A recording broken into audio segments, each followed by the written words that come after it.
वालेकुम, good morning Lahore. जागो लाहौर में आप सबको खुशामदीद कहते हैं एक नए दिन और एक नई सुबह के साथ। जनाब मैं हूँ आपकी होस्ट मुनीबा आसिफ। मैं बिल्कुल ठीक ठाक हूँ, ये उम्मीद करती हूँ और ये दुआ भी है मेरी कि आप लोग भी इस वक्त जहाँ कहीं भी होंगे ठीक ठाक होंगे, पुरसुकून ज़िंदगी गुजारने की कोशिश भी कर रहे होंगे। और मैंने ये अंदाज़ा लगाया है कि हम लोगों की ज़िंदगी में बेशतर जो मुश्किलात होती हैं वो हमारी अपनी ही पैदा करदा होती हैं। अक्सर हम लोग ओवर थिंकिंग के मसाइल का शिकार होते हैं और वो उन बातों के बारे में भी सोचते रहते हैं जिनका दूर दूर तक हमसे कोई ताल्लुक ही नहीं होता। और ये ओवर थिंकिंग मसाइल पैदा करती है, हमारी पुरसुकून ज़िंदगी को तबाह कर देती है। और हमें अक्सर ये भी सुनने को मिलता है कि सब्र करना चाहिए। तो कल मैं मौलाना जलालुद्दीन रूमी का एक बहुत खूबसूरत सा कॉल पढ़ी थी जो आपके साथ भी शेयर करूंगी कि अल्लाह से सब्र कभी नहीं मांगना चाहिए, कभी सब्र की दुआ ना करें, क्योंकि सब्र किसी चीज़ को खो देने के बाद हासिल होता है। अल्लाह से हमेशा हमें सुकून मांगना चाहिए, क्योंकि सुकून हासिल करने के लिए ना किसी चीज़ को खोना नहीं पड़ता हमें। तो जनाब जब अल्लाह से मांगना है तो हमें उन चीज़ों को मांगना चाहिए जो हमारे और दूसरों के लिए सुकून और राहत का बाइस बने, ना कि बेचैनी और इस्तराब का बाइस बने। तो हम लोगों को मेरे ख्याल से शायद दुआ मांगने का तरीका नहीं आता, तो इसलिए हमें वो चीज़ें मांगनी चाहिए जो हमारी ज़िंदगी के लिए अच्छी हैं या हमारी ज़िंदगी में सुकून पैदा करेंगी। तो इसी खूबसूरत पैगाम के साथ हमने अब आगे बढ़ना है। जिस तरह मैं बात कर रही थी मौसम के हवाले से, तो हमारा जो पहला टॉपिक है वो भी मौसम से रिलेटेड ही है। और अल्लाह ताला ने हमें 4 मौसमों से नवाजा है। ख़ज़ा का मौसम है, बहार है, गर्मी और सर्दी का मौसम है, और जिसके मुताबिक इंसानी मिजाज जो है वो तब्दील होते हैं। तो मिजाज के साथ साथ हमारे फलों के मिजाज भी चेंज होना शुरू हो जाते हैं। तो सर्दियों में अलग हमें फल खाने को मिलते हैं, मौसमी फल जिन्हें कहते हैं, और गर्मियों में अलग होते हैं। तो सर्दियों में सेब, केले, अनार, नाशपाती, माल्टो और किन्नू का शुमार होता है। ये फल ना सिर्फ खुश जायका होते हैं, मज़े के होते हैं, बल्कि ग़िज़ाइयत और अफादियत में भी बेमिसाल होते हैं। तो माहिरीन के मुताबिक हमारे जिस्मानी जिस्म या जिस्मानी निज़ाम को अच्छे अंदाज में काम करने के लिए मिनरल्स और विटामिन्स की ज़रूरत होती है, जिनको कुदरती तौर पर हम लोग अपने फलों से जो हासिल कर सकते हैं। तो मौसमी फलों के इस्तेमाल से ना सिर्फ हमारी सेहत बेहतर होती है, बल्कि इसका जो बराह रास्त मुस्बत असरात हैं वो हमारी खूबसूरती पे भी पड़ते हैं, जिसके नतीजे में हमारी स्किन अच्छी होना शुरू हो जाती है, हमारे नाखून, हमारे बालों की जो सेहत है वो बेहतर होती है और हम खूबसूरत से और भी ज़्यादा खूबसूरत हो जाते हैं। तो मौसम सरमा में किन फलों का ज़्यादा हमें इस्तेमाल करना चाहिए और कौन से फल जो है क़ुव्वत मुदाफ़त बढ़ाने में हमारे मददगार साबित हो सकते हैं, इस पर आज हम बात करेंगे। हमारे साथ इस वक्त मौजूद हैं अरीबा अताउल्लाह है, न्यूट्रिशनिस्ट हैं। अरीबा मैं आपको खुश आमदीद कहती हूँ जागो लाहौर में। कैसी हैं आप? ठीक, thank you so much. Areeba, जिस तरह मैं बात कर रही थी कि जैसे ही मौसम चेंज होता है तो जिस तरह हमारे मूड स्विंग्स होते हैं या मूड चेंज होता है, हमारा लाइफस्टाइल चेंज होता है, हमारे फल भी चेंज होते हैं, पीने के हवाले से भी चीज़ें चेंज हो जाती हैं। तो फल बहुत से हम लोग मार्केट में देख रहे हैं जो मौसमी फल आ चुके हैं, लेकिन अगर ख़ास तौर पर अभी मैं बात करूँ जिसको जन्नत का फल कहा जाता है, अनार के बारे में, तो मुझे बताइए कि हमें किस तरह का अनार खाना चाहिए, क्योंकि 2 कैटेगरी में हमें अनार मिलते हैं, एक तो लाल मिलता है, एक तो वाइट वाला मिलता है। तो कौन सा ज़्यादा अच्छा है? जैसे अभी हमने बात की कि हर बंदे का मूड डिफरेंट होता है, जिस तरह हम डिफरेंट फैमिलीज से होते हैं, एवरीबॉडी इज डिफरेंट, तो उसी तरह प्लांट्स में भी हर डिफरेंट फैमिली से होते हैं जो फ्रूट्स होते हैं। तो अगर हम अनार की बात करें, we get the white anaar and we get the red anaar. तो जो उनकी न्यूट्रिशनल वैल्यू है दे आर द सेम। उसके अंदर एक कंपाउंड होता है जो प्लांट्स को उनका नेचुरल कलर दे रहा होता है, एंथोसायनिन कहते हैं उसको मेडिकल टर्म्स में। तो वो अनार को उसका रंग दे रहा होता है। म्यूटेशंस प्लांट्स में ऐसी होती हैं कि अब जिस तरह फॉर एग्जांपल कुछ चाइनीज लोग होंगे तो कुछ एशियंस होंगे, तो उसी तरह प्लांट्स में भी ऐसे म्यूटेशन होके तो देयर आर डिफरेंट कैटेगरीज। तो वाइट अनार और लाल अनार जो दोनों हैं, दोनों की nutritional value is the same. दोनों में फाइबर कंटेंट बहुत ज्यादा है, they are very rich in vitamin C. उनके अंदर जो हम न्यूट्रिएंट्स देखते हैं जो हमें ग़िज़ा पहुंचाएंगे वो दोनों में सेम है। तो इस तरह नहीं कि अगर हम सफ़ेद अनार लेंगे तो वो बेहतर होगा हमारे लिए, और अगर लाल अनार लेंगे तो वो हमारे लिए उतना अच्छा नहीं है। जो बल्कि सफ़ेद अनार है वो ज़्यादा मीठा होता है। और एक मिसकंसेप्शन होती है कि सफ़ेद अनार जो है वो डायबिटीज़ वाले लोगों के लिए होगा और जो लाल अनार है वो नहीं खाना डायबिटिक लोगों ने, बट इस तरह नहीं होता है। इट इज़ अ मिथ, क्योंकि जो दूसरी एक मिथ ये भी है कि लाल अनार जो खाते हैं ना उनका खून ज्यादा बनता है क्योंकि वो लाल है। ऐसा भी कुछ है? नहीं, ऐसा कुछ नहीं है, इट इज जस्ट कलर कि उसके अंदर कलर होते हैं। अनार वैसे खाने से आपका खून ज्यादा बनता है।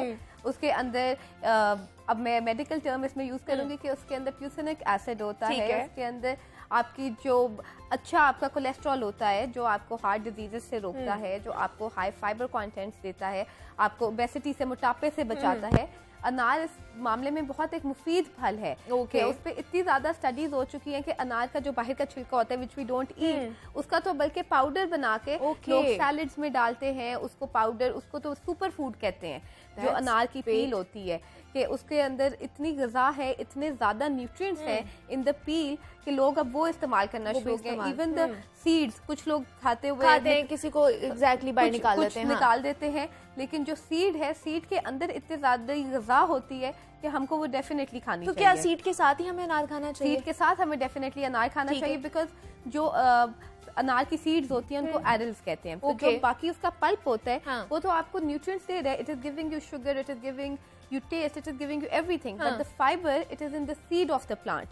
तो आपको वो डेफिनेटली सीड के साथ खाना चाहिए ताकि आपको ज्यादा बेनिफिट हो। लेकिन दूसरा यहाँ पे हमारा ट्रेंड चल पड़ा है या कल्चर आप कह लें कि हमने अनार के ऊपर यहाँ तो नमक, काले मिर्च, यहाँ पे चाट मसाला डालकर खाना है, कोई ना कोई मसाला ऊपर डाल के खाना है ताकि उसका टेस्ट और ज्यादा चटखोरों वाला हो जाए, ये कह सकते हैं, क्योंकि आपको पता है लाहौरी बड़े चटखोरे होते हैं। तो क्या इसकी वजह से कोई जब ऐड ऑन करते हैं चीज तो उसकी न्यूट्रिएंट वैल्यू जो है वो कम हो जाती है? नहीं, अगर हम इसके ऊपर सीजनिंग अपनी मर्जी से नमक डालने, काली मिर्च लोग डाल लेते हैं, इवन चाट मसाला डाल लेते हैं, तो उसके साथ उसकी न्यूट्रिशनल वैल्यू के ऊपर एज सच कोई इम्पैक्ट नहीं होता, बल्कि ये होता है कि उसके टेस्ट और इनहेंस हो जाते हैं। सो अगर आपका अनार बाय लक मीठा नहीं निकला तो if you add salt on it तो वो उसका मीठा जो होता है, मिठास होती है, उसको इनहेंस कर देती है। और सेकेंडली ये है कि कुछ ट्रेस मिनरल्स होते हैं in the plants and even in the seasoning, कि अगर हम ब्लैक पेपर वगैरह देखते हैं उसके अंदर ट्रेस मिनरल्स होते हैं जो आपको वो फ्रूट खाने के साथ मिल रहे होते हैं, कि आपने फ्रूट के ऊपर डाला तो अच्छा आपको वो ट्रेस मिनरल्स भी साथ मिलना चाहिए। So there is no down to it. दूसरा हम देख रहे हैं कि कीनू और मौसमी भी अपनी बहार खूब दिखा रहे हैं मार्केट में, और मुझे बताइए इनकी क्या न्यूट्रिएंट वैल्यूज हैं और इनको हमें किस तरह खाना चाहिए? जूस की फॉर्म में खाना चाहिए या होल फ्रूट खाना चाहिए? जी, जैसे कीनू है, मौसमी है, ये भी सारे एक सिट्रस फैमिली जिस तरह होती है उसमें से ये सिट्रस फ्रूट्स हैं, और citrus fruits they are very rich in vitamin C. और आजकल जैसे ये ओमिक्रॉन वायरस वेरिएंट अब आ गए और डेंगू है, तो we need to boost our immunity a lot. तो vitamin C is one vitamin that helps in boosting our immunity. वो हमारी इम्यूनिटी को इतना स्ट्रॉन्ग कर देता है कि अगर हम अपने डेली इंटेक के अंदर एक किन्नू डाल देते हैं, एक ग्रेप फ्रूट लेना शुरू कर देते हैं, तो हमें इतने ज़्यादा उससे न्यूट्रिएंट्स मिल रहे होते हैं, हमारी एंटीऑक्सीडेंट एक्टिविटी हमारी बॉडी में इतनी इंक्रीज हो जाती है कि वो बहुत ज़्यादा डिजीजेस को कट ऑफ करना शुरू हो जाती है। जो आपने पूछा कि आपको फल लेना चाहिए कि आपको जूस पीना चाहिए, इसके अंदर देखें आप जूस भी पीते हैं, इट इज़ गुड, आप फ्रेश फ्रूट जूस पी रहे हैं रादर देन कि आप पैकेज्ड वाला पी रहे हो, लेकिन जब आप फल खा रहे हो तो आप एट मैक्स 2 किन्नू खा लोगे। बहुत भी आपने खा लिया तो आपने 3 किन्नू इकट्ठे खा लिए, लेकिन जब आप एक ग्लास पी रहे हो ऑरेंज जूस का तो उसके अंदर 7-8 ऑरेंजेस जा रहे हैं, तो वो न्यूट्रिशनल वैल्यू भी उसके ऊपर चली गई, लाइक आपका कैलोरिक इनटेक भी ऊपर जाना शुरू हो गया, उसका शुगर कंटेंट जितनी आपकी रिक्वायर्ड है आपकी बॉडी को आप उससे ज्यादा कर रहे हो, क्योंकि आप कैलोरी इनटेक ज्यादा करना शुरू हो गया, बिकॉज उसके अंदर तो 8 किन्नू चले गए और आपको पता भी नहीं चला। एंड सेकेंडली जब आप फ्रूट खा रहे हो तो फ्रूट के अंदर आप उसकी पील उतार दी, आपको बाकी उसका जो सारा फाइबर है जो उसकी सेल्यूलर वॉल्स के अंदर है आपको वो फाइबर मिल रहा है। जब आप जूस बनाते हैं तो उसका सारा फाइबर चला गया, you are just getting the sugar out of it. तो जो उसके न्यूट्रिएंट्स आपको मिलने चाहिए थे वो जरा कम हो गए हैं। और ऑरेंज का ये है कि इट्स विटामिन सी जो होती है, अगर आप उसको ग्लास को मैं बाहर रख दूं अभी ऑरेंज जूस बना के, जितनी देर वो बाहर पड़ा रहेगा उसमें से विटामिन सी जाती रहेगी। तो अगर मैंने जूस का ग्लास बना के रख दिया और मैं आधे घंटे बाद आके पीती हूँ, I am not getting any vitamin C out of it. तो किन्नू का तो ये आप अभी छीलते और अभी खा लेते हो, तो इट्स बेटर कि उसके अंदर न्यूट्रिएंट लॉस उसका कम हो रहा होता है। तो मतलब होल फूड लेना इज बेटर ऑप्शन। तो मुझे बताइए, जैसे आपने ग्रेप फ्रूट की भी बात की है, वो भी बहुत ज्यादा पसंद किया जाता है, लेकिन खासतौर पर उसको कहा जाता है कि शायद शुगर के शिकार जो लोग हैं ना वो ही इसको पी सकते हैं, इसका जूस यहाँ पे खा सकते हैं, तो ऐसी कोई मिथ्स है? नहीं, शुगर के मरीजों के लिए it is very good because उसका फाइबर कंटेंट बहुत ज़्यादा होता है ग्रेप फ्रूट का। तो उसकी वो आपकी जिस तरह अगर आप ऑरेंजेस ले रहे हो तो ग्लाइसेमिक इंडेक्स होता है कि आपकी जिन लोगों को ज़्यादतीज़ है कि उनकी कितनी इंक्रीज करेगी ब्लड शुगर। ठीक है। तो अगर आप ग्रेप फ्रूट ले रहे हैं तो ग्रेप फ्रूट आपकी ब्लड शुगर एकदम राइज नहीं करेगा। आप ऑरेंजेस ले रहे हो, आप मौसमी ले रहे हो, वो एकदम आपकी ब्लड शुगर लेवल राइज करता है। और दूसरा अरीबा, इसके अंदर जैसे ग्रेप फ्रूट की बात करें, मौसमी के जूस की बात, इससे इसमें और भी चीज़ें ऐड ऑन करके, जैसे चुकंदर आ जाती है, गाजर आजकल आई भी है, उसका मिक्स मैच करके जूस पिया जाता है। उससे ये इतना ज़्यादा डिफरेंस नहीं पड़ता, इट्स जस्ट दैट कि उसके अंदर न्यूट्रिएंट्स ज़्यादा ऐड हो जाते हैं, बिकॉज जब हम प्लांट कंपोनेंट्स को इकट्ठे देखते हैं तो वो एक दूसरे को हिंडर नहीं करते उनकी एब्जॉर्प्शन को। When we take some other food group, for example हम कोई प्रोटीन उठा लेते हैं, हम उसके साथ अगर कोई वेजिटेबल या फ्रूट डालें तो उनकी अब्जॉर्प्शन के अंदर हिंड्रेंस होती है, but if we add 2 fruits together तो अब्जॉर्प्शन हिंडर नहीं होती है सच। मतलब ये ज्यादा मेरे ख्याल से बेनिफिशियल होगा या ग़िज़ाइयत से भरा होगा हमारे लिए। अदरवाइज आप चुकंदर कैसे खाओगे, हम नहीं खा सकते, होल नहीं खा सकते, आप होल नहीं खा रहे होते। चुकंदर थोड़ी सी सैलेड में डाल दी आपने, अच्छा गाजर भी नहीं खाई जाती, गाजर भी नहीं खाई जाती, तो अगर आप उसको जूस में डाल दो तो you are getting the benefit out of it, तो उसका कोई नुकसान नहीं होता, उसका कोई नुकसान नहीं है। और आजकल आपने देखा होगा जो सिंघाड़े हैं वो भी मार्केट में है, उसको भी बड़ा अच्छा एक सोर्स कहा जाता है, हमारी सेहत के लिए बड़े अच्छे हैं। दूसरा शक्करकंदी भी जो है वो भी बहुत ज़्यादा पसंद की जाती है। तो पहले सिंघाड़े की तरफ आ जाते हैं, उनकी क्या अफादियत है और हमें उनको किस तरह खाना चाहिए? जो सिंघाड़े हैं वो तो एक बहुत पॉपुलर स्नैक है बाहर, यहाँ पे बहुत और बहुत पुराना है, ये अभी का नहीं है, exactly very old vegetable, it is very old fruit, it's called water chestnut इसको कहते हैं। तो बाहर तो बहुत ज़्यादा इसका ट्रेंड है कि वो सैलेड वगैरह में भी ऐड कर लेते हैं। इधर हम एज अ फ्रूट खा लेंगे, लेकिन हम उसको सैलेड वगैरह में तो ऐसा सच नहीं ऐड करते, but it is very very good in fibre. आपको फाइबर इतना ज़्यादा मिलता है, उसके अंदर गैलिक एसिड होता है, इलाजिक एसिड होते हैं वाटर चेस्टनट के अंदर, कि वो आपकी न्यूट्रिशनल प्रोफाइल इतनी इंक्रीज कर देते हैं। आपको वेट लॉस में सिंघाड़े हेल्प करते हैं, अच्छा, बिकॉज उसमें फाइबर, जिस फूड में फाइबर ज़्यादा होगा वो आपका पेट ज़्यादा देर के लिए भरा रहेगा और आपको भूख कम लगेगी। तो one very important aspect of सिंघाड़े इज कि वो आपकी एपेटाइट कम कर देते हैं, क्योंकि आपको भूख नहीं ज़्यादा देर के लिए लगेगी। तो उसमें कैलोरीज बहुत कम होती हैं और फाइबर ज़्यादा होता है, तो वो फाइबर की वजह से आपका मेटाबॉलिज्म इस तरह चलना शुरू हो जाता है कि आपको भूख कम लगती है, सो वो आपका वेट लॉस के अंदर। लेकिन फिर इसका पोर्शन भी हमें देखना चाहिए कि कितना पोर्शन खाना है। ये एक बहुत बड़ा फैक्टर होता है कि पोर्शन हम लोग नहीं देखते। अगर सिंघाड़े खा रहे हैं तो अच्छा भाई पाव सिंघाड़े दे दो, आधा किलो हम लोगों ने खा लेने, वो गाड़ी में बैठे बैठे सारे खत्म हो जाने।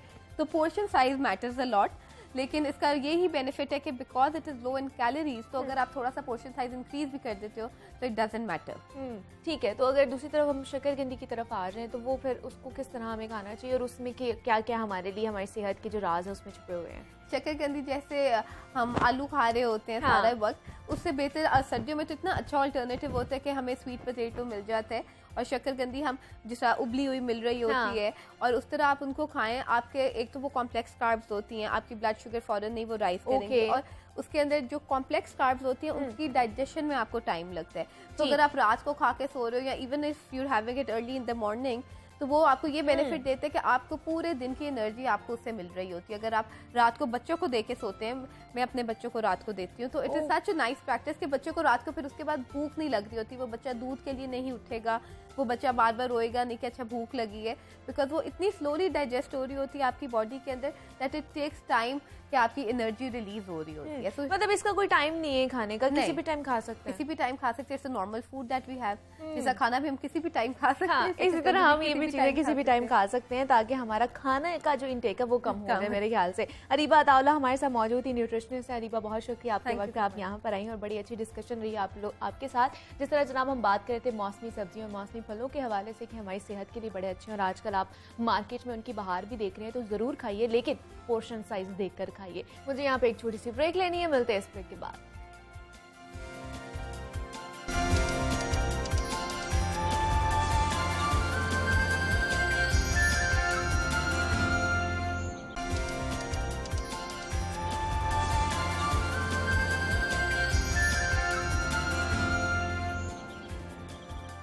वेलकम बैक टू जागो लाहौर। जनाब, जिंदगी में कामयाबी कैसे हासिल की जाए, ये एक ऐसा सवाल है जिसका हर इंसान मुतलाशी दिखाई देता है और इसका एक ही जवाब है, अपनी सोच और सिमत दुरुस्त रखने से, क्योंकि इंसान की सोच उसकी जिंदगी पर हुक्मरानी करती है। माइंड पावर के माहिरीन कहते हैं कि इंसानी जहन जो कुछ सोचता है या फिर जो मुसलसल सोच उसके जहन में पैदा होती है, वही तस्वीर उसकी जिंदगी में बनती चली जाती है। तो बदकिस्मती से हमारे माशरे में कुदरत पर तवक्कुल, खुद पर यकीन और मेहनत की बहुत ही ज्यादा कमी देखने को मिलती है। हमारे अंदर का हसद हमें दूसरों की कामयाबी तस्लीम करने की इजाजत ही नहीं देता है और इस किस्म की मनफी सोचें जो हैं हमें मायूसी की तरफ ले जाती हैं और मायूसी की वजह से हमारी सलाहियतें और ताकत को जंग लग जाता है। जबकि मुनज़्ज़म और मुस्बत सोच हमें कामयाबी के रास्ते पर गामजन करती है। तो जिंदगी में कामयाबी के लिए मुस्बत सोच कितनी ज़रूरी है और ये कैसे अपनाई जाएगी, इस पर हम आज बात करेंगे। अपने मेहमानों का मैं तारुफ आप लोगों से करवाती चलूँ तो मेरे साथ इस वक्त 2 बासलाहियत मेहमान मौजूद है जो गुज़श्ता कई सालों से इस मौजू पर काम कर रहे हैं और अब तक सेल्फ हेल्प और मुस्बत सोच के हवाले से उनकी 3 किताबें भी मार्केट में आ चुकी हैं। मेरे साथ इस वक्त रिजवान शुजा साहब मौजूद हैं और डॉक्टर इमरान ख्वाजा साहब मौजूद हैं। आप दोनों को मैं खुश आमदीद कहती हूँ जागो लाहौर में। कैसे हैं? सबसे पहले तो आप दोनों भाई अपने मैं ये भी बता दूं दोनों भाई भी हैं। दूसरा अपनी जर्नी के बारे में हमें आपने बताना है कि ख्वाजा साहब आप जो हैं, शुजा साहब इंजीनियर हैं, ख्वाजा साहब आप साइकोलॉजिस्ट हैं, तो ये दोनों की फील्ड अलग है और फिर मोटिवेशनल स्पीकिंग की तरफ आप दोनों आगे, तो किस चीज़ ने आप लोगों को मोटिवेट किया कि आपने अपनी फील्ड से हट कर ये फील्ड चूज़ की? बेसिकली हमारी जर्नी इस तरह स्टार्ट हुई कि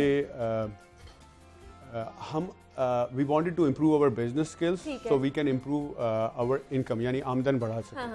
So उसके लिए हमने seminars, workshops, self help books पढ़ना शुरू कर दी। ठीक है, अच्छा गोल तो था इनकम बढ़ाना, लेकिन ड्यूरिंग दिस जर्नी बहुत सारे ऑथर्स और स्पीकर्स सेड के असल जो सक्सेस है ना वो हैप्पीनेस है, पीस है।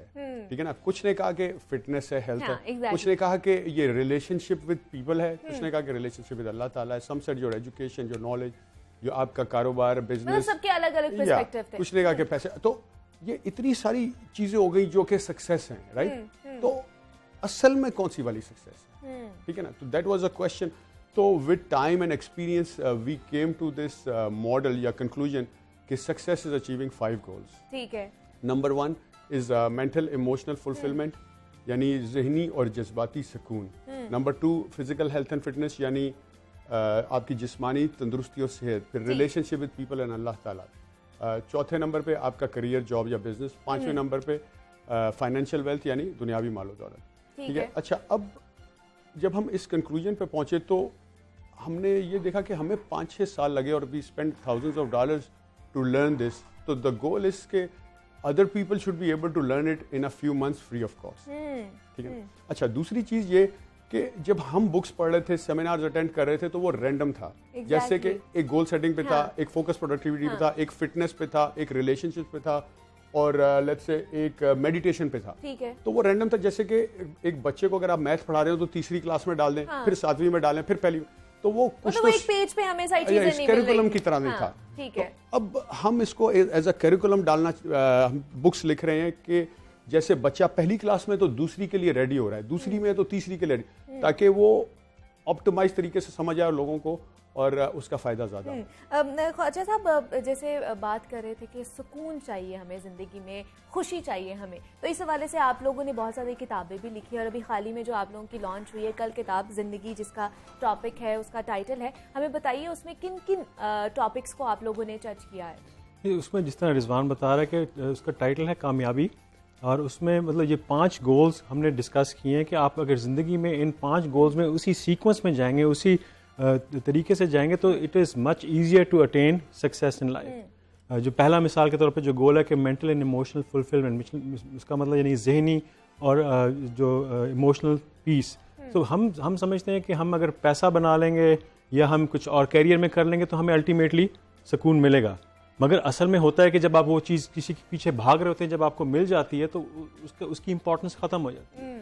तो इसलिए हमें चाहिए कि बजाय इसके कि हम पैसा या दूसरी चीज़ को अपना मेन गोल बनाएं, we should focus on making जो हमारा मेंटल एंड इमोशनल पीस है, और मेकिंग श्योर कि हमारी जो नेगेटिव इमोशंस हैं हमारे अंदर, क्योंकि इंसान को हर वक्त नेगेटिव इमोशंस तो आते रहते हैं। Exactly, negative emotion is normal, negative thoughts are normal, but how you manage them is important. So अगर आप अपनी पहला गोल आप ये बना लें कि मैंने अपने आप को सुकून में रखना है, अपने आप को नेगेटिव इमोशंस को मैनेज करना है, उसके बाद आप दूसरे गोल्स की तरफ जाएं जिसमें physical fitness, relationships with yourself, with people, with God, उसके बाद कैरियर एंड मनी, तो आपको जो जर्नी है it will be much easier rather than कि आप सिर्फ फोकस कर रहे हैं कि मैंने पैसा बनाना है, कमाना है। हाँ। तो ये सारे फिर एस्पेक्ट्स जो हैं वो निकलना शुरू हो जाते हैं मेरे ख्याल से। दूसरा मुझे बताइएगा शुजा साहब कि जिस तरह आप लोग बहुत ज़्यादा पॉजिटिव थिंकिंग की बात करते हैं और अच्छी बात है, ये हर किसी को करनी भी चाहिए, लेकिन हमें ये बताइए कि पॉजिटिव थिंकिंग हम किस तरह कर सकते हैं और मुस्बत सोच और मनफी सोच हमारे एक्शंस पर किस तरह फ़र्क डालती है या इफ़ेक्ट करती है?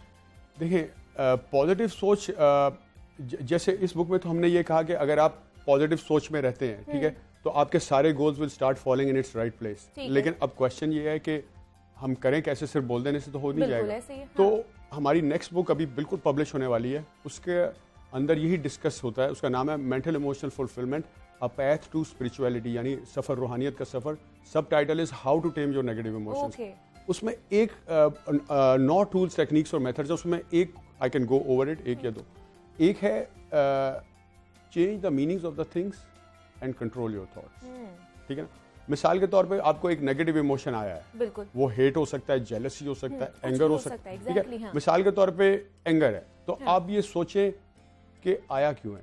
पहले तो देखें, आइडेंटिफाई करें कि कौन सा नेगेटिव इमोशन है, ठीक है। दूसरे बात उसको देखें कि आया क्यों है। अगर आया है, most of the time anger होगा कि somebody violated your standards, right. अब हर बंदा आपके स्टैंडर्ड से तो चल नहीं सकता, दुनिया आपके, हाँ। तो फिर तो आप हर वक्त लड़ते ही रहेंगे, एंगर में ही रहेंगे, ठीक है, और आपको बाकी सारे गोल्स में नुकसान ही होता रहे। तो पहले तो ये समझ लें कि जैसे ही नेगेटिव इमोशन में गए हम फेलियर है, क्योंकि हर गोल पे उसका नेगेटिव इफेक्ट हो रहा है, ठीक है ना। अच्छा, अब आइडेंटिफाई कर लिया कि गुस्सा है और दूसरे नंबर पे आया क्यों है, then try to change the meanings of the things. If you can not change the meanings of the thing, not every time you might be able to change the meanings of the thing. पहले तो if you can change the meaning, उसी से हो सकता है मामला solve हो जाए। Exactly. अगर वो नहीं कर सकते, then change your procedure. Change your procedure में ये है कि communicate with the person. अच्छा, ठीक है, जिसके साथ मसला है, जिसके साथ मसला। Most of the time communication करेंगे, open mind करके रिजॉल्व करने के लिए तो सॉल्व हो जाएगी। अगर तब भी नहीं होता, then change your behavior. ये भी तो हो सकता है कि हम ही गलत हो, हमें लगता है हमेशा दूसरा ही गलत है, बिल्कुल ऐसे ही है। इसकी एक छोटी सी एग्जांपल मैं ऐसे देता हूँ कि एक आदमी है, वो लैपटॉप पे काम कर रहा है, बहुत मेस्मराइज्ड है। उसकी बीवी आगे उसके कंधे पे हाथ रखती है, उसकी अटेंशन लेना चाहती है, और वो इतना मेस्मराइज्ड है, उसने कंधा ऐसे कर दिया है। हाँ। वो बीवी उसका ये मीनिंग भी दे सकती है कि he does not love me any more, मैं इसके लिए इंपॉर्टेंट ही नहीं हूँ, हाँ। ठीक है ना। उसके बाद क्या होगा, वरना वो लड़ाई होगी, बदतमीजी होगी, बढ़ती जाएगी, ईगो पे जाएगी, ठीक है। दूसरा मीनिंग वो ये दे सकती है कि he is too busy right now, I don't need to bother him, ठीक है। और अगर फिर भी वो कंट्रोल मीनिंग नहीं चेंज कर सकती, तो उससे बात करे कि मैं तुमसे बात करना चाहती हूँ, मुझे तुम्हारी अटेंशन चाहिए। अब हो सकता है कि इस पे वो समझ जाए बात, और अगर अब भी वो नहीं समझ रहा, और हो सकता है वो भी गुस्से में चला जाए, देन वो पर्पसली अब उसको इग्नोर कर रहा है, पहले तो ध्यान नहीं था, ठीक है ना। Then she should change her behaviour and later talk to him, ठीक है ना। तो how you give the meanings to the things, एक ही चीज के अगर डिफरेंट मतलब दें तो रिजल्ट डिफरेंट आए। लेकिन कुछ लोग हम देखते हैं, मैं आपसे बात करना चाहूंगी खाजा साहब, कि कुछ लोग कुदरती तौर पर पेसिमिस्ट होते हैं, कुछ लोग ऑप्टिमिस्ट होते हैं कुदरती तौर पर। उनकी वो ये नहीं है कि मुआशरे में आए, बड़े हुए दिन जाके वो इस चीज़ में पड़े हैं, कुदरती तौर पर होते हैं कि उन्होंने हर चीज़ में से कीड़े निकालने, बहुत अच्छी भी चीज़ हो रही होगी ना उनके साथ, उन्होंने उसमें कोई नेगेटिविटी ढूंढ लेनी है। तो मतलब उन लोगों को फिर इस तरफ कैसे लेकर आए कि उनको पॉजिटिव थिंकिंग की तरफ लेकर आए, बहुत मुश्किल टास्क होता है। It's a very difficult task. अगर इस तरह के जो लोग होते हैं जिनको हर चीज़ में कीड़ा निकालना है, आप उनका देखें उनकी वजह क्या है उसकी ना। अगर आप गौर से सोचें तो उनकी बाज़ का ये वजह होती है कि हर चीज़ पे अगर अपोज करते हैं कि उनको दे वांट सम सिग्निफिकेंस ना, कि मैं भी हूँ, मुझे भी देखें आप। हाँ। तो अगर आपने ये कहा कि इस तरह करते हैं, नहीं इस तरह नहीं करना, क्योंकि इंपॉर्टेंस बढ़ती है एट सम लेवल। उनको बेसिकली हो सकता है उसको अवेयरनेस ना हो कि यार मैं इसलिए कर रहा हूँ, मगर अगर आप बाहर से देखें तो one of the reasons, other reasons भी हो सकते हैं, मगर एक they want some importance, they want all the time कि मुझे अगर इम्पोर्टेंस नहीं मिली तो ना करनी है, तो मुझे इम्पोर्टेंस मिलेगी।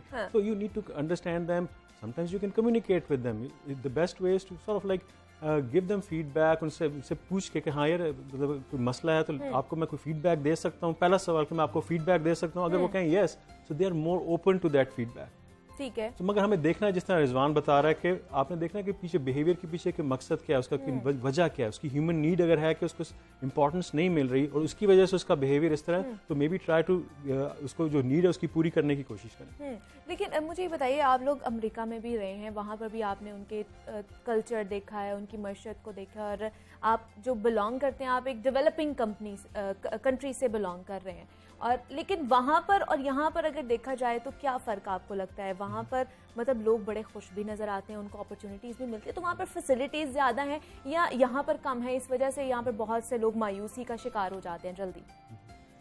बेसिकली अगर सोच की बात की जाए या अखलाकी इक़दार की बात की जाए, तो उसमें एक बिजनेस वैल्यूज आएंगी, यानी कि ऑनेस्टी, सिंसियरिटी, लॉयल्टी, और अगर फैमिली वैल्यूज की बात की जाए तो वो एक डिफरेंट किरदार है। तो अगर फैमिली वैल्यूज के लिहाज से देखा जाए तो आई एम श्योर कि हमारे पाकिस्तान में वहाँ से फैमिली वैल्यूज बेहतर हैं डेफिनेटली, लेकिन परसेप्शन ये है पाकिस्तान में कि वेस्टर्न कंट्रीज या अमेरिका में बिल्कुल फैमिली वैल्यूज नहीं है। ऐसा नहीं है, वहाँ भी फैमिली वैल्यूज वाले बहुत लोग हैं, लेकिन यहाँ से थोड़ी सी कम है। अच्छा, अब अगर बिजनेस वैल्यूज की बात की जाए कि सच बोलना, honesty, hard working, doing the right things for the right reason, ठीक है ना, वो डेफिनेटली वहाँ बहुत बेहतर है। इसीलिए वो साइंस में, टेक्नोलॉजी में, एजुकेशन में, बिजनेस में, प्रोडक्शन में, हर चीज़ में हमसे आगे हैं, ठीक है ना। तो वहाँ जो सोच का फ़र्क है ना, क्योंकि वहाँ उनको सिखाया जाता है कि जहाँ भी तुम खड़े हो ना आज लाइफ में, करियर में, फाइनेंसेस में, वो अपने डिसीजंस, अपने जजमेंट और अपनी चॉइसेस की वजह से खड़े हो। इसलिए नहीं कि तुम्हारी माँ तुम्हें मारती थी बचपन में, ठीक है ना, या तुम्हारा टीचर करना या सोच को बदलना मेरे ख्याल से बहुत ज्यादा जरूरी होता जा रहा है। एग्जैक्टली, दूसरों को ब्लेम करना, कंप्लेन करना कि हमारे साथ जो हो रहा है दूसरों की वजह से हो रहा है, ऐसा कुछ नहीं होता। हमारे साथ हमारी अपनी वजह से सब कुछ हो रहा होता है। रिजवान शुजा साहब और डॉक्टर इमरान ख्वाजा आप हमारे साथ मौजूद थे। आप दोनों का बहुत शुक्रिया, बहुत अच्छा लगा आप दोनों से मिलकर। मोटिवेशनल स्पीकर थे और हम जिस तरह बात कर रहे थे कि अपने आप को किस तरह हम पॉजिटिव वे पर लेके जा सकते हैं, अपनी सोच को किस तरह पॉजिटिव थिंकिंग में हम बदल सकते हैं, तो कुछ टिप्स हमारे साथ शेयर की गई हैं। उम्मीद करती हूँ कि आपको पसंद आया होगा। यहाँ पे मुझे एक छोटी सी ब्रेक लेनी है, मिलते हैं इस ब्रेक के बाद।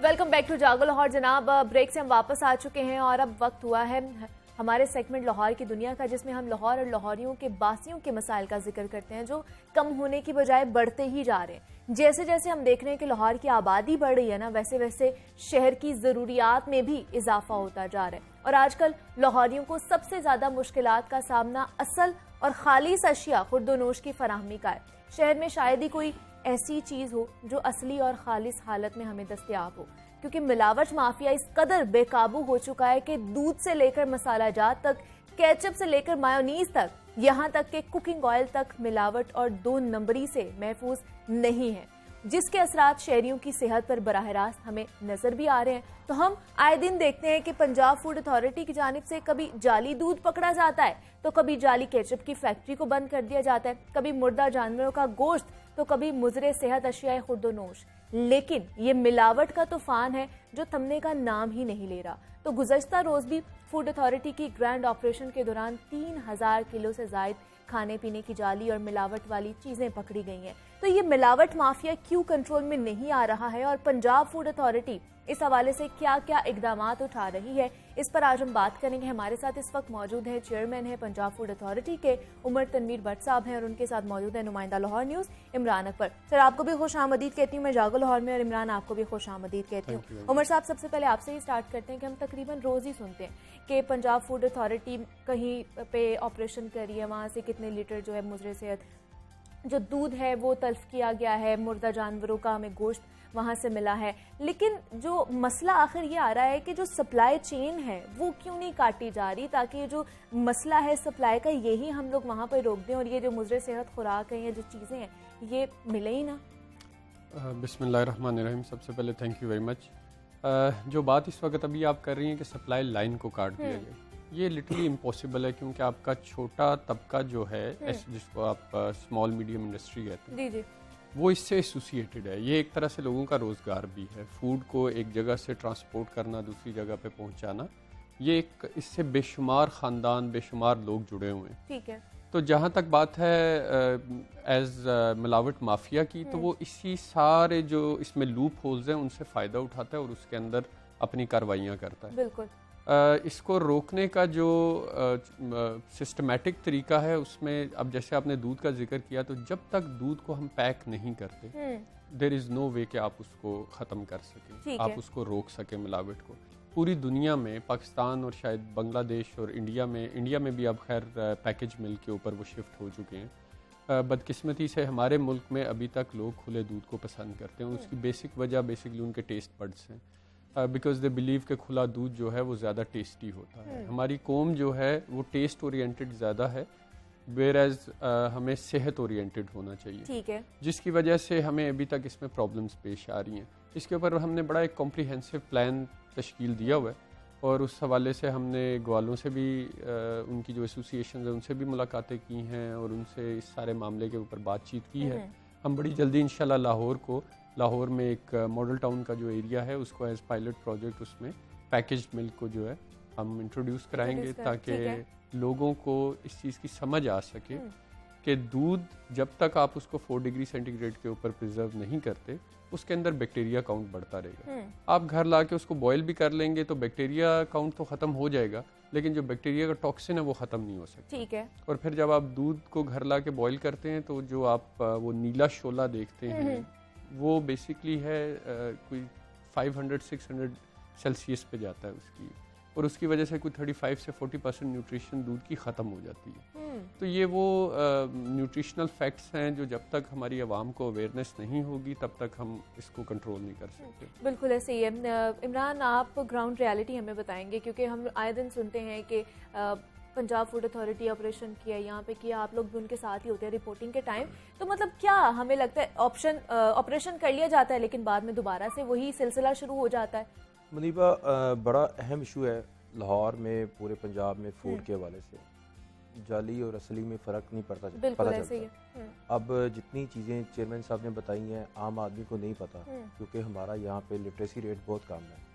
अब ऐसी अगर सूरत हाल देखी जाए तो सूरत हाल में ये सूरत हाल है कि शहर में अगर दूध आता है तो दूध जो है वो इस वक्त अगर देखा जाए तो 140 रुपये किलो है। देखें, हम बुखार को उतारना चाहते हैं, जहाँ से बुखार चढ़ रहा है उसको नहीं पकड़े। अब जो ग्वाला हैं, जो दूध फरोश हैं, उनको 140 रुपये किलो में दूध पड़ता है। वो कहते हैं हम 130 रुपये में बेच देते हैं, मगर हमारा सरकारी रेट माजरत के साथ 100 रुपये है। जब 100 रुपये में दूध होगा तो फिर आपको मुझे चाय भी वैसे ही मिलेगी, दूध भी वैसे ही मिलेगा। अच्छा, सबसे बड़ी बात यह है कि मैं पिछले 19-20 साल से देख रहा हूँ कि अभी तक ज़िली अदालतें जो फूड के लिए होनी चाहिए इनके अपने पास नहीं है। जो जुर्माने करते हैं, जो माफिया है, जो सज़ा मिलनी चाहिए वैसी नहीं होती। ठीक है, जुर्मानों के तौर पर वो छूट जाते हैं, जुर्माने अदा कर दिए जाते हैं, मगर अभी तक जिस तरीके से एक मिलावट माफिया को नकेल डालनी चाहिए वैसे नहीं हो पा रहा। वजह क्या है? देखिए, हम 1 मिनट में ना अपने पाकिस्तान को छोड़ के दूसरे मुल्क की बात कर देते हैं। वजह क्या है? वहाँ पर जो है वो फूड के ऊपर कोई भी किसी को रिलैक्सेशन नहीं है। ठीक है, अब ये सूरत हाल ये है कि 2019 में आई थिंक कि मसाला जात पर पाबंदी लगाई गई, इनको बंद डब्बों में पैक करने के लिए कहा गया, और उसके बाद अभी भी हम देखते हैं कई जगहों पे जो है खुले मसाले बिक रहे होते हैं। फूड अथॉरिटी अपनी कार्रवाइयाँ कर रही होती है। इसी तरह अब ये दूध को पैक करने के लिए 2022 में इंट्रोड्यूस करवाने जा रहे हैं। बड़ी अच्छी बात है, बहुत ज़बरदस्त काम है ये कैप्टन उस्मान साहब ने ये काम शुरू किया था और उन्हीं का ही सिलसिला आगे अब चलने शुरू हो रहा है और नया मॉडल शहर लाहौर में आएगा। बुनियादी तौर पर शहर लाहौर में जो चीज़ें मॉडल बनाने के लिए की जाती हैं ताकि सारे इलाकों में, सारे अजला में इम्प्लीमेंट हो जाए। अब शहर लाहौर में जो इस वक्त की सूरत हाल है, मैं चेयरमैन साहब साथ बैठे हुए हैं, मैं अगर गलत कह रहा हूँ तो ये खुद मुझे बता दे कि कहीं पे मैं पूरे शहर लाहौर में इन्होंने कहा कि स्मॉल इंडस्ट्री का बहुत ज़्यादा लिंक है, लोगों का रोज़गार है। अब मुझे बताएं कि मुझे कैसे पता चलेगा एक शवारमा जो बिक रहा है कि उसके अंदर केचप कौन सी लगी हुई है, उसके अंदर कौन कौन से इंग्रेडिएंट्स हैं, उसके अंदर जो गोश्त है वो भी ठीक है कि नहीं है, ठीक है या नहीं है, ये किस तरीके से। क्योंकि सबसे पहले ये है कि इनके पास ह्यूमन सोर्स बहुत कम है। इनकी टीम जो एक भर्तियां थी होनी थी वो अभी नहीं हो सकी। फील्ड में मौजूद जो लोग हैं वो कम है। अब देखिए 274 यूनियन काउंसिल 1.25 करोड़ की आबादी तो सेंसस के मुताबिक हैं और इसके साथ साथ 2 करोड़ के पास लाहौर जाकर आबादी के लिहाज से जा रहा है और फूड अथॉरिटी की जो टीमें हैं उनके पास बहुत महदूद है, उनमें है ही नहीं है, स्टाफ ही नहीं है। सर क्या कहेंगे इसके ऊपर? अच्छा मुनीबा, मैं एक गुजारिश कर दूं। जी जी। जो भर्तियों की बात की है वो हमें आते ही सीएम साहब ने इजाज़त दे दी। हमारी भर्तियों का प्रोसेस पूरा हो चुका है, हमारे पास ह्यूमन रिसोर्स मज़ीद आ चुका है। असल प्रॉब्लम ये है कि food is a continuous business. हर रोज़ हम किसी भी जगह पे एक ठेले वाला आ जाता है और वो मूवेबल कार्ट्स होते हैं। हमने इसीलिए बाइक स्क्वाड्स का भी वो आगाज़ किया और उन्होंने भी उसके ऊपर वो कार्रवाइयाँ की। ठीक है, एक ठेले वाला है, वो आज यहाँ पे खड़ा है, कल वो किसी और जगह के ऊपर खड़ा होगा, तो उसको मॉनिटर करना लिटरली इम्पॉसिबल है। तो हम करते ये हैं कि शहर लाहौर में दाखिल होने वाली जो चीज़ें हैं उनके ऊपर हम नज़र रखते हैं। लेकिन अब अगर किसी मोहल्ले में छोटे ऐसी जगह पे जहाँ पे ना गाड़ी जा सकती है, जहाँ पे लोग नहीं, वहाँ पे वो एक छोटा सा घर लेते हैं और वहाँ पे बैठ के 2 नंबर चीज़ें बनाना शुरू कर देते हैं। तो हमारा विजिलेंस विंग इस हवाले से बड़ा एक्टिव रहता है, वो जाता है वो पीछे, फिर ये इसको हमें पीछे तक बैक ट्रैक करना पड़ता है, क्योंकि ठेले वाले को नहीं पता कि उसको मुर्दा मुर्गी का गोश्त मिल रहा है या उसको जिंदा मुर्गी का गोश्त मिल रहा है। वो लेगा, वो शवारमा में डालेगा, मार्केट में जाएगा, जो चीज़ सस्ती। हमारे लोग भी क्या करते हैं, अब 30 रुपए के शवारमा में जिसमें चिकन भी डाला हुआ है, जिसमें मायोनेज भी है, जिसमें केचप भी है, इट्स इम्पॉसिबल कि आपको वो एक अच्छी चीज़ मिल सके। सो वंस अगेन मैं जब चेयरमैन बना था तो हमारा फूड अथॉरिटी का जो कॉन्सेप्ट था वो प्यूनिटिव ज़्यादा था। हम अब इसको टुवर्ड्स अवेयरनेस चेंज कर रहे हैं ताकि लोगों को पता हो कि 30 रुपए के शवारमा में कभी भी वो इंग्रेडिएंट्स नहीं हो सकते जो सेहत जो बताए जाते हैं। मतलब एक हमारी एज एन सोसाइटी में जब हम रह रहे होते हैं तो हमारी अपनी भी एक अखलाकी जिम्मेदारी बनती है कि हमने लोगों की सेहत के साथ खिलवाड़ नहीं करना। जो हम उनको चीज़ें प्रोवाइड करें वो खालिस चीज़ प्रोवाइड करें। लेकिन हम ये देखते हैं कि जैसे ही ऑपरेशन ख़त्म होता है लोग जुर्माने भी दे देते हैं, सजाएं भी काट लेते हैं, दोबारा से आके वही चीज़ें शुरू हो जाती हैं। मुनीबा, सिर्फ खुशकिस्मती से या बदकिस्मती से हम इस मुल्क के वासी हैं और यहाँ पे कोई ऐसा बड़ा आदमी नहीं है जो शाम को अपनी सरकारी गाड़ी को छोड़कर साइकिल पे चाह रहा हो जैसे बाहर के मुल्कों में होता है। यहाँ पे सूरत हाल ये है कि इल्ज़ाम लगाना, सिस्टम में आना बहुत आसान है। जब हम उसके पीछे जाते हैं तो उसमें बहुत सारे मुहरिकात आ जाते हैं। ठीक है। और जो पीछे एक बंदा बैठा होता है जिसने अपनी परसेंटेज पहले से सेट करके पहले से पैसे कमा लिए होते हैं, वो अलग हो गया होता है। ये एक इतना बड़ा माफिया है, इतना बड़ा माफिया है कि इनके पास तो उस माफिया के लिए भी लोग वैसे ही होने चाहिए, उनके साथ साथ अटैच होने चाहिए ताकि इनको एक एक चीज़ की खबर हो। कोई टीम भेजने का फिर फ़ायदा नहीं होगा आपको, कहीं पे कोई रगमाल नहीं होगा आपका। तो एक ऐसा सिस्टम, क्योंकि अब फूड अथॉरिटी को आए 10 साल हो गए, ठीक है। फूड अथॉरिटी को भी LWMC की तरह आगे लेकर लाया गया था, मुख्तार करने की जरूरत है मेरे ख्याल से। हाँ। उसको आगे लाया गया था ताकि इसमें नई नई चीजें, जैसा जैसा दुश्मन होगा वैसे वैसे आपके लोग भी होने चाहिए कि हम अगर 2011 में आए हैं तो 2011 की अगर सोच के मुताबिक चलेंगे तो वो बहुत आगे निकल गए हुए हैं। अब देखिए जो लोग छोटी छोटी बच्चों की चीजों में मिलावट करते हैं, बच्चों की चीजों में, अभी तो बड़ों की बात में आएगी। जैसे कि आप जो बच्चे बहुत अच्छे टॉफीज खाते हैं, सलांटी खाते हैं, देन आ जाती है चॉकलेट्स खाते हैं, वो भी इसमें हर तरह की चीज में 2 नंबरी आ रही है। और देखिए सबसे बड़ी बात यह है कि फूड अथॉरिटी को तमाम चीज़ों का पता होता है, रैकी होती है, मगर बात वही आ जाती है कि बहुत सारे अजाइम वाले जो लोग हैं वो इनके ऊपर नजर रख रहे होते हैं और ये भी पूरी पूरी नजर रख रहे होते हैं। ठीक है। मगर मैं ये समझता हूँ कि ना अभी हमने ये देखा है कि वैसी चीज नहीं आ रही जैसे एकदम फूड अथॉरिटी ने 2011 से लेकर 2012 से लेकर 2016 तक अपने आप को बनवाया था। और अब दोबारा से फूड अथॉरिटी जो है वो शहर में अपने आप को रोजाना कार्रवाइयाँ कर रही है। मगर मैं ये समझता हूँ कि अगर एक आपने शवारमे वाले की बात की है तो फूड अथॉरिटी को मुआवनत हासिल करनी चाहिए मुख्तलिफ महकमों की। ठीक है। अगर ये शवारमा लगा है तो इसका रजिस्ट्रेशन नंबर कहाँ पे है? ये अगर यहाँ पे बैठा हुआ है फिर ये यहीं पे बैठेगा।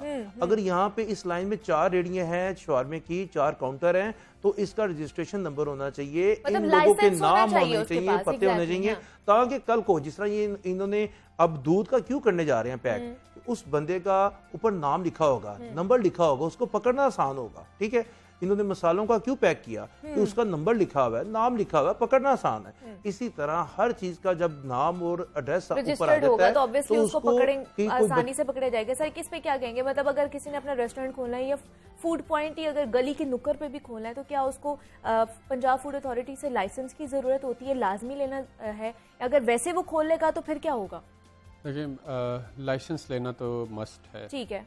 पंजाब फूड अथॉरिटी के लाइसेंस के बगैर आप फूड का कोई बिजनेस नहीं कर सकते, चाहे वो ठेले वाला है, चाहे वो आम आदमी है, चाहे बड़ा रेस्टोरेंट कर रहे हैं। बिल्कुल कर रहे हैं। देखें ना, वंस अगेन जो लॉ ब्रेकिंग हमारी नेचर है ना एज अ कौम, वो हम इशारे पे नहीं रुकते। तो आप लाइसेंस लेने की बात कर रहे हैं, एक ठेले वाला क्यों, जब तक उसको हाथ नहीं डाला जाएगा वो क्यों आएगा कि अपने पैसे भी लगाएगा, मेहनत भी करेगा, लाइसेंस भी लेगा? वो कभी भी डॉक्यूमेंटेड इकोनॉमी का हिस्सा नहीं बनना चाहते। हम एज अ कौम नहीं बनना चाहते, हम टैक्स नहीं देना चाहते। हमारे में एज अ कौम बड़े ऐसे मसाइल हैं। Once again I focus on awareness more than punitive action. ठीक है। तो जो अभी बात की इमरान साहब ने, तो वो प्यूनिटिव एक्शन में जैसे मैंने आपको कहा कि हमें सुप्रीम कोर्ट ने टूथलेस कर दिया।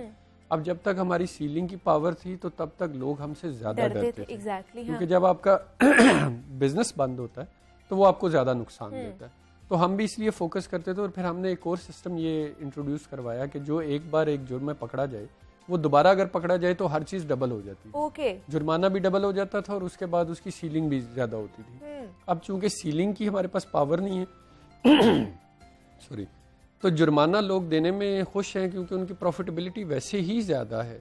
वो 2 नंबर चीज बेच रहे हैं and they are earning more, तो वो पैसा देने में उनको प्रॉब्लम नहीं होती। उनको हेजिटेशन नहीं होती। उनको प्रॉब्लम होती है जब उनको सील किया जाए। अब लेकिन वंस अगेन, अब एक ठेले वाला है उसको मैं क्या सील करूंगा? वो अपनी रेडी वहां से उठाएगा, 2 चौक आगे जाके वहां पे वो सील ओपन कर लेगा। तो ये एक बड़ा हमारे लिए प्रॉब्लम है जिसको हम फेस भी कर रहे हैं। अब हमने अपने लोगों को इक्विप भी कर रहे हैं, हमने उनको बॉडी कैम्स भी लगा दी हैं क्योंकि इससे पहले 4 लोगों की टीम जाती थी। अब जब बॉडी कैम आ जाएगा तो उसके बाद वो 2 लोगों की टीम जो है, तो इस तरह हम अपने ह्यूमन रिसोर्स को इंक्रीज कर रहे हैं ताकि इंस्पेक्शन लेवल और दूसरा उमर साहब, हम देखते हैं कि जब तक PFA जब तक छापे नहीं मारती ना कहीं पे भी, रेस्टोरेंट या कोई भी जगह हो जाए, तब तक सफाई या हाइजीन का ख्याल नहीं रखा जाता। तो इसका कह लें कि मुस्तकिल हल क्या है कि कैसे हम लोग इसको सस्टेनेबल रख सकते हैं कि अगर छापे ना मारे जाएं तब भी आप लोग इस चीज़ का सफाई का ख्याल रखें? ये आपने बड़ा अच्छा सवाल किया है। इसके ऊपर हमने मैं जब शुरू में आया था तो हमने ब्रेनस्टॉर्मिंग करके, इससे पहले पंजाब फूड अथॉरिटी जो अच्छा काम करते थे उनको अप्रिशिएट करने के लिए मॉनेटरी रिवॉर्ड देती थी। ठीक है, हमने उसको इस तरह चेंज किया है कि अब हम एक स्टार ग्रेडिंग सिस्टम लेके आ रहे हैं। उसके हवाले से हमने 250 restaurants overall as pilot project choose कर लिए, उनकी ट्रेनिंग अभी चल रही है। अब से हम उनकी एडवर्टीजमेंट और अब हम उनको लोगों में, क्योंकि पंजाब फूड अथॉरिटी अब एक ऐसा नाम है जिस पे लोग एतमाद करते हैं, बिल्कुल, तो अब हम उन रेस्टोरेंट्स को जो है ये रिवॉर्ड के तौर पे उनको ये देने जा रहे हैं कि अब आप रेस्टोरेंट्स में जाएंगी तो वहाँ पे एक स्टैंडी या एक बोर्ड लगा होगा कि पंजाब फूड अथॉरिटी इस रेस्टोरेंट को ये ग्रेड करती है in terms of hygiene, taste, quality and all that stuff. तो वो मेरे ख्याल से उससे बड़ी अच्छी इम्प्रूवमेंट आएगी और उसमें जो रेस्टोरेंट एसोसिएशन है उन्होंने बड़ा इंटरेस्ट भी दिखाया है। उस पर वर्किंग चल रही है, इंशाल्लाह हम बड़ी जल्दी उसको लॉन्च करने जा रहे हैं। बिल्कुल ऐसे ही है और हम भी यही चाहते हैं जनाब कि हमें जो खाने पीने की अशिया मिल रही हैं ये असली मिलें ताकि हमारी सेहत के साथ कोई भी खिलवाड़ ना कर सके। कंप्रोमाइज़ नहीं करना हम लोगों ने, ना खुद को कहना है कि हम लोगों ने अपनी सेहत के साथ कंप्रोमाइज़ ना करना, ना ही किसी और को इजाज़त देनी है हमने। उमर तनवीर भट्ट साहब हमारे साथ मौजूद है, चेयरमैन पंजाब फूड अथॉरिटी हैं। सर बहुत शुक्रिया आपके वक्त का। नुमाइंदा लाहौर न्यूज़ इमरान अकबर हमारे साथ मौजूद है। इमरान, आपका भी बेहद शुक्रिया।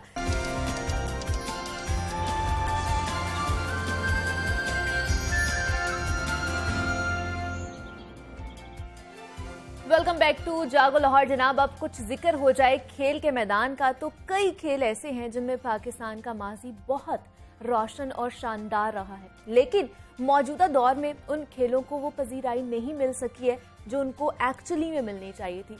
आप हॉकी की मिसाल ले लें, टेनिस का हाल देख लें, स्क्वाश का, यहाँ पर बॉक्सिंग का, सबके साथ एक ही जैसा सलूक हुआ है। बॉक्सिंग वो खेल है जिसमें पाकिस्तान ने इंटरनेशनली सबसे ज्यादा गोल्ड मेडल्स जीते हैं, लेकिन ये खेल भी जवाल पजीर है। जब खेल को अहमियत नहीं मिलती है तो ऑटोमेटिकली इस खेल खेलने वाले जो महारत हासिल रखते हैं इस खेल में उनको भी फरामोश कर दिया जाता है। बड़े अरसे बाद पाकिस्तान में बॉक्सिंग के हवाले से कुछ एक्टिविटीज के बारे में हम सुन रहे हैं। मर्दों खवातीन की दूसरी कौमी बॉक्सिंग चैंपियनशिप लाहौर में इस वक्त शुरू हो चुकी है।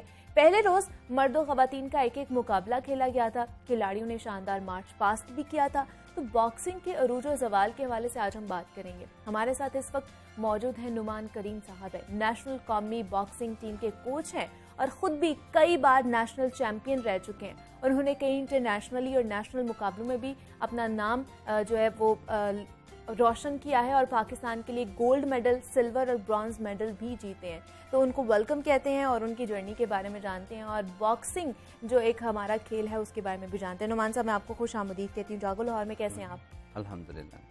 अभी आपने रिसेंटली जो लाहौर में मुनक्किद हुई है चैंपियनशिप, उसकी कोचिंग की है, नेशनल बॉक्सिंग टीम को भी आप कोच करते हैं। हमें बताइएगा हमारे पास इस वक्त पाकिस्तान में कितना टैलेंट मौजूद है बॉक्सिंग के हवाले से और पाकिस्तान को आप बॉक्सिंग में कहाँ पर स्टैंड देखते हैं? मैम, सबसे पहले तो मैं पाकिस्तान बॉक्सिंग फेडरेशन और DHA लाहौर का बड़ा शुक्रगुजार हूँ जो उन्होंने इतनी अच्छी नेशनल चैंपियनशिप करवा रहे हैं। सेकंड, टैलेंट तो पाकिस्तान में बहुत है। ठीक है, मेरी भी आपसे बात भी पहले हो रही थी कि टैलेंट तो बहुत है लेकिन मेन जो चीज़ है कि हमारे पास स्पॉन्सर्स नहीं है। अभी कोविड ने भी बॉक्सिंग को नहीं, सब गेम्स को तंग किया, बल्कि पूरी दुनिया में आपको पता ही है। तो इसकी वजह से हमारी 3 साल तक कोई भी जो है बॉक्सिंग का इवेंट नहीं हुआ। तो सारे बच्चे भी बड़ा खुश थे, कोचिस हम सब खुश थे कि यार चलो कोई इवेंट आ रहा है, वो भी ये पाकिस्तान का सबसे बड़ा इवेंट होता है, नेशनल चैंपियनशिप। ओके। तो आपको क्या लगता है, मतलब क्यों इसको इतनी पजीराई नहीं मिलती है, क्यों हमने इसको पीछे छोड़ दिया हुआ है? मतलब लोगों में इसका रुझान बढ़ रहा है, आपको लगता है? जी, अब तो पहले से ज्यादा है, क्योंकि बच्चे जो हैं, जो यंग जनरेशन है, वो ऐसी गेम्स को पसंद करते हैं। अब सोशल मीडिया पे चले जाएं, अब हर जगह पे चले जाएं तो बॉक्सिंग को पसंद किया जाता है। और स्पेशली अब तो बच्चे बहुत मेल एंड फीमेल आना शुरू हो गई हैं। अच्छा। जी, अब हमारा प्लान भी था, फेडरेशन का प्लान भी था कि एक लीग करवाएंगी आइबा की जो है हमारी बॉक्सिंग इंटरनेशनल के उसके जो रूल्स हैं उस पे हमारी एक प्रोफेशनल लीग भी होनी थी। वो अब सब हम डिस्टर्ब हुए हुए हैं, लेकिन अभी हमने स्टार्ट लिया आस्ता आस्ता। अल्लाह करे कि ये कोविड से हमारी जान छूट जाए, ताकि हम इस बॉक्सिंग की आगे भी नेशनल चैंपियनशिप करवा सकें। लेकिन नुमान साहब, अगर हम पाकिस्तानी बॉक्सर्स की बात करते हैं ना, तो हमारे जहन में, मतलब सबके जहन में यही आता है कि आमिर खान है जो इंग्लैंड से उनका ताल्लुक है, मोहम्मद वसीम है वो दुबई में रहते हैं। मतलब आखिर हमारा जो मकामी बॉक्सर्स हैं वो क्यों नहीं अपना आलमी सतह पर नाम बना पा रहे हैं? क्या फैसिलिटीज़ नहीं है या ट्रेनिंग का फुकदान है, क्या मसला है? आमिर खान बॉक्सर बहुत अच्छे हैं, मैं उनकी बड़ी रिस्पेक्ट करता हूँ, चैंपियन है, ओलंपिक मेडलिस्ट है, लेकिन वो पाकिस्तान से नहीं खेले। और मोहम्मद वसीम दुबई में नहीं रहते हैं, मोहम्मद वसीम पाकिस्तान में ही रहते हैं, लेकिन वो दुबई या आउट ऑफ कंट्री सिर्फ ट्रेनिंग टूर्स के लिए जाते हैं। ठीक है। और मोहम्मद वसीम ने पाकिस्तान के लिए काफ़ी मेडल्स भी जीते हैं, जिसमें Commonwealth game, Asian games, south Asian games जीती हैं। तो बेसिकली मेन चीज़ है कि स्पॉन्सर, उनको स्पॉन्सर मिल गए, मोहम्मद वसीम को भी स्पॉन्सर मिल गए और उसको और भी मिलने चाहिए। ठीक है। इसी तरह जो हमारे नेशनल चैंपियन होते हैं बच्चे, जो हमारे नेशनल टीम में होते हैं, या जो हमारे क्लब्स हैं लोकल, इनको भी स्पॉन्सर मिले, ताकि बच्चे आगे आए। स्पॉन्सर, किसी भी गेम में पैसा नहीं आएगा ना, आप टैलेंट वेस्ट होता रहेगा, पैसा आएगा, मेडल आएंगे। लेकिन मेरे ख्याल से स्पॉन्सर्स के साथ साथ जो हमारी ट्रेनिंग है, क्या उस पे भी फुकदान है? उसमें फैसिलिटीज नहीं है? क्योंकि जैसे आपने बताया कि मोहम्मद वसीम रहते तो पाकिस्तान में, लेकिन वो ट्रेनिंग के लिए बाहर जाते हैं। तो क्या यहाँ पर हम लोगों को वैसी ट्रेनिंग नहीं मिल रही जो हमें बाहर जाके मिलती है? नहीं, ऐसा नहीं है मैडम। अब पाकिस्तान में अगर मोहम्मद वसीम का ये होता है, अगर मैंने खुद बहुत ट्रेनिंग टूर्स की, आप ये जितने भी वर्ल्ड चैंपियन है ट्रेनिंग स्टोर्स पे जाते हैं, वो इस तरह का ट्रेनिंग स्टोर होता है। हमारी होती है एक स्पारिंग, जिसे हम कहते हैं बॉक्सिंग फाइट, ट्रेनिंग फाइट। ठीक है। अब मीन्स कि मैं अपनी बात करता हूँ, मैं रशिया जाता था 2 वीक, वहाँ के क्लब्स में, वहाँ के जो टीम है उनके साथ ट्रेनिंग की। देन मैं क्यूबा चला गया 15-20 दिनों के लिए, इस तरह का ट्रेनिंग टूर। हाँ, हमारे यहाँ पे कोचेस भी जो अब हैं, हमारे 10 के करीब आइबा 1 स्टार कोच हैं, और 2 हमारे आइबा 3 स्टार कोच हैं। आइबा 1 स्टार कोच का मतलब है वर्ल्ड रैंकिंग नंबर 3 कोच, और आइबा 3 स्टार का मतलब है वर्ल्ड रैंकिंग नंबर 1 कोच। तो इस तरह है हमारा। और सहूलियात हमें नहीं है। अच्छा। मैं इस चीज़ को मान रहा हूँ, सहूलियात नहीं है, लेकिन फिर भी हमारी फेडरेशन और 1-2 जो हैं हमारे, जो अपने मोहब्बत करने वाले लोग हैं, वो हमारी हेल्प करते हैं। ठीक है। बॉक्सिंग की। लेकिन जिस तरह अभी DHA आया, जी DHA हेल्प कर रहा है हमारी। उन्होंने ये जो इवेंट जो है ये ऑर्गेनाइज करवाया, और बड़ी अच्छी चीज़ है कि जहाँ पर जो लोग इस चीज़ में इंटरेस्टेड हैं वो आकर अपनी स्किल्स वहाँ पर दिखा सके। इस हवाले से वो जीत भी सकते हैं वहाँ पे, ऑब्वियसली उनको इनामात भी मिलेंगे। दूसरा, मुझे बताइए कि हम देखते हैं कि किसी खेल को हमने मकबूल करना हो या फिर उसकी ग्रोथ के लिए उसको किसी चीज़ का हिस्सा बना दिया जाता है, मतलब स्कूल्स या कॉलेजेस में उसके टूर्नामेंट्स कराए जाते हैं, उसके बारे में बताया जाता है। तो क्या इस वजह से भी हम देखते हैं कि स्कूलों में भी और कॉलेजेस में भी ये नहीं बताया जाता बॉक्सिंग है क्या, हमारे पास कितने चैंपियंस हैं इसके, इस वजह से भी ये मकबूलियत नहीं हासिल है? हमारी इंटर स्कूल बॉक्सिंग भी होती है, हमारी इंटरवर्सिटी भी होती है, हमारी इंटर कॉलेज भी होती है, हमारी इंटर डिस्ट्रिक्ट भी होती है। ठीक है। ये हमारा सारा एक सिस्टम चलता है। हाँ। क्योंकि इसी तरीके से बंदा आस्ता आस्ता जो प्लेयर होता है वो आस्ता आस्ता ऊपर आता है। अभी हम इंटरवर्सिटी हमारी हो रही है बॉक्सिंग, इंटर कॉलेज हमारी होती है, ऐसा सब हमारा सिस्टम है हमारा। लेकिन मेन चीज़ हमारा स्पॉन्सर, मैं आपको फिर कहूँगा कि फिर स्पॉन्सर, हमें स्पॉन्सर्स की जरूरत। हम बॉक्सिंग को नहीं, जो हमारी बाकी भी सब गेम्स हैं सबको स्पॉन्सर्स की जरूरत है। बिल्कुल ऐसे ही, किसी एक चीज़ पर हमें फोकस नहीं रहना चाहिए, हम सब चीज़ों को लेकर साथ साथ चलना चाहिए। आप खुद भी बॉक्सिंग चैंपियन रह चुके हैं, अपने सफ़र के बारे में हमें बताइएगा, कितने मुकाबले आप जीत चुके हैं, और कुछ चीज़ें तो मैंने बता दी हैं, कुछ आप बता दें हमें। मैं एशियन चैंपियन रहा हूँ जी, Asian champion, Asian best boxer and Asian stylish player, जो अवार्ड सिर्फ मेरे पास है सिर्फ। इसके अलावा जो ओलंपिक्स के बाद सबसे बड़ा मेडल होता है हमारी बॉक्सिंग में, वो वर्ल्ड चैंपियनशिप होता है। ठीक है। मैं पाकिस्तान का वाहिद बॉक्सर हूँ जिसने वर्ल्ड चैंपियनशिप में ब्रॉन्ज मेडल लिया। इसके अलावा Commonwealth games, south Asian games, बाकी काफ़ी मेरे पास अल्हम्दुलिल्लाह, जो दुनिया में ओलंपिक्स के अलावा पाकिस्तान जहाँ जहाँ पार्टिसिपेट कर सकता है वो सब मेडल हैं अल्हम्दुलिल्लाह मेरे पास। सब आपने जीते रखे हैं और पाकिस्तान का नाम रोशन किया है। तो आगे क्या प्लान है आपका? आपने अपनी फेडरेशन में बनाई है, कितने बच्चे वहाँ पर आते हैं और किस तरह उन्हें ट्रेनिंग देते हैं आप? मेरी एकेडमी है सर। जी जी। मेरे पास काफ़ी बच्चे हैं। इस नेशनल चैम्पियनशिप में मुख्तलिफ डिपार्टमेंट और पंजाब की तरफ से मेरे अपने क्लब के बच्चे और बच्चियां पार्टिसिपेट कर रहे हैं। मेरे क्लब के जो लड़के और लड़कियां हैं वो माशाल्लाह इंटरनेशनल लेवल पे जा चुके हैं।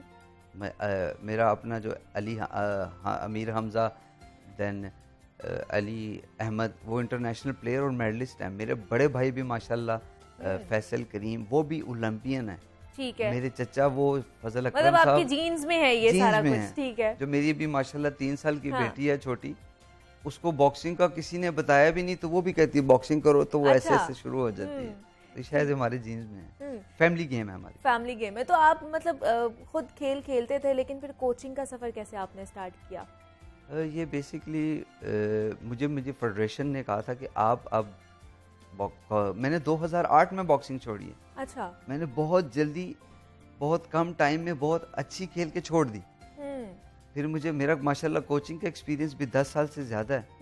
मैंने आइबा के जो कोर्स हैं वो भी किए हुए। अभी मेरा नेक्स्ट प्लान है कि आइबा 2 स्टार कोर्स करूं, तो नेशनल टीम के साथ भी होता हूं। ठीक है। तो मतलब जो नौजवान बॉक्सिंग सीखना चाहते हैं तो वो आपसे रब्ता कर सकते हैं, जिनके अंदर इंटरेस्ट है, या आपको देख के, आपकी बातें सुन के वो उनके अंदर जो स्किल्स हैं वो आ चुकी हैं कि हमने बॉक्सिंग चैंपियन बनना है। जी वेलकम वेलकम। मैं हूँ लाहौर में या पाकिस्तान में कहीं भी हो, ठीक है, कहीं भी वो चाहते हैं तो मैं उनको बता दूंगा कि आप उधर चले जाएं, या कहाँ पे जो उनको नज़दीक होगा मैं उनकी हेल्प।